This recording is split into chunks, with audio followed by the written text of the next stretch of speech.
अर्गला स्तोत्र देवी दुर्गा की महिमा का वर्णन करने वाला एक अद्भुत स्तोत्र है जो दुर्गा सप्तशती का महत्वपूर्ण अंग है। यह स्तोत्र महर्षि मार्कंडेय द्वारा रचित है और इसमें देवी चंडिका की स्तुति करते हुए उनकी अनंत शक्तियों और कृपा का आवाहन किया गया है। इसमें भक्त उनके दिव्य रूपों की महिमा गाते हुए उनसे सौंदर्य, विजय, यश और शत्रुओं के नाश का वरदान मांगते हैं। इस स्तोत्र में देवी को उनकी विभिन्न शक्तियों और गुणों के साथ नमन किया गया है। यह स्तोत्र महिषासुर, रक्तबीज, चंड मुंड आदि असुरों का नाश करने वाली माँ की करुणा, शरणागत वत्सलता और उनकी दैवीय महिमा का गान करता है। अर्गला स्तोत्र का पाठ जीवन के सभी संकटों और बाधाओं को दूर करता है। यह स्तोत्र शत्रुओं और विरोधियों को हराने की शक्ति प्रदान करता है। माँ भगवती की कृपा से साधक को धन, ऐश्वर्य और जीवन में सुख समृद्धि प्राप्त होती है। स्तोत्र का नियमित पाठ सभी मनोकामनाओं को पूर्ण करता है। इसका जप भक्त को भय और चिंताओं से मुक्त करता है। देवी चंडिका की कृपा से साधक को आत्मिक शांति और आध्यात्मिक ज्ञान की प्राप्ति होती है। यह स्तोत्र सभी कार्यों में सफलता और जीवन में विजय का मार्ग प्रशस्त करता है। अर्गला स्तोत्र माँ दुर्गा की अपार शक्तियों का आवाहन करते हुए उनकी कृपा प्राप्त करने का एक सरल और प्रभावी साधन है। इसके पाठ से न केवल भौतिक बल्कि आध्यात्मिक लाभ भी मिलता है। यह स्तोत्र भक्त और देवी के बीच एक गहरा आध्यात्मिक संबंध स्थापित करता है। श्री अर्गला स्तोत्र माँ दुर्गा की स्तुति और उनकी शक्तियों का ध्यान करने का दिव्य उपाय है। इसका पाठ व्यक्ति को भयमुक्त करता है, शत्रुनाश करता है और देवी की कृपा से जीवन में विजय और समृद्धि प्रदान करता है। नियमित पाठ करने से साधक के जीवन में चमत्कारिक परिवर्तन होते हैं। या चंडी मधुकैटवादी दैत्य दलनी, या माहिषोन्मूलिनी, या धूम्रेक्षण चंडमुंडमथनी, या रक्तबीजाशनी,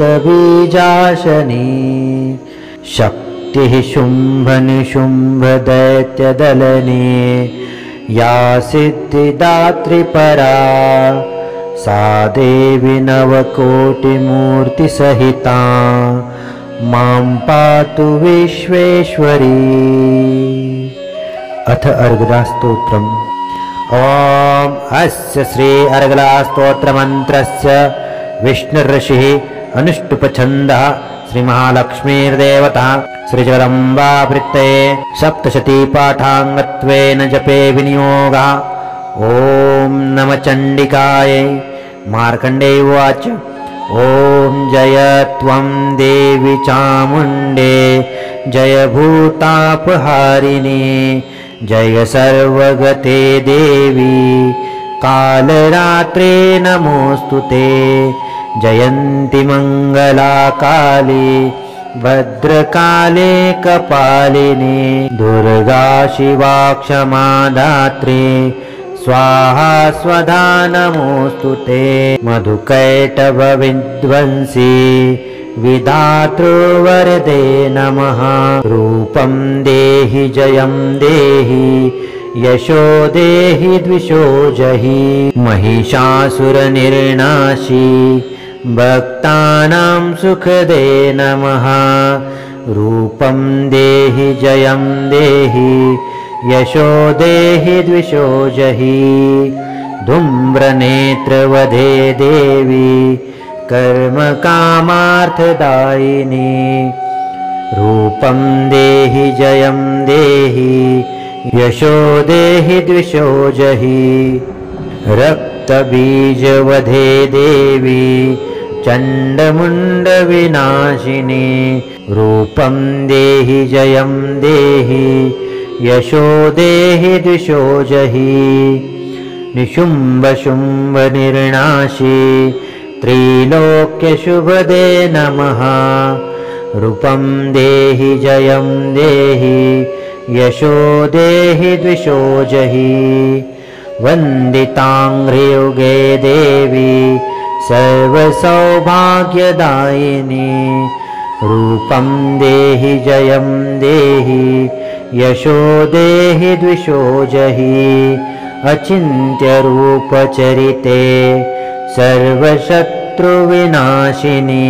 रूपं देहि जयं देहि यशो देहि द्विषो जहि न तेभ्यः सर्वदा भक्त्या चापर्णे दुरितापहे रूपं देहि जयं देहि यशो देहि द्विषो जहि तु अब्ध्यो भक्तिपूर्वं त्वा चण्डिके व्याधिनाशिनी रूपं देहि जयं देहि यशो देहि द्विषो जहि चण्डिके सततं युद्धे जयन्ती पापनाशिनी रूपं देहि जयं देहि यशो देहि द्विषो जहि देहि सौभाग्यमारोग्यं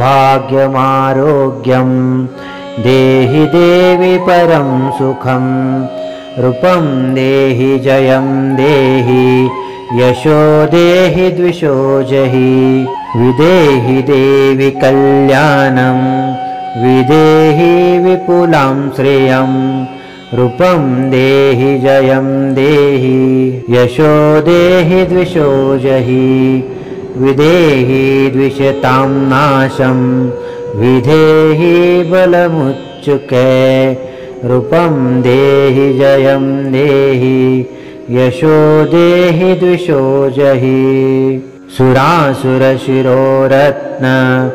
निगृष्टचरणम्बिके रूपं देहि जयं देहि यशो देहि द्विषो जहि विद्यावन्तं यशस्वन्तं लक्ष्मीवन्तं च मां कुरु रूपं देहि जयं देहि यशो देहि द्विषो जहि देवी प्रचण्डदौर्दण्ड दैत्यदर्पनिषूदिनी रूपं देहि जयं देहि यशो देहि द्विषो जहि प्रचण्डदैत्यदर्पग्ने चण्डिके प्रणताय मे रूपं देहि जयं देहि यशो देहि द्विषो जहि चतुर्भुजे चतुर्वक्त्र संस्तुते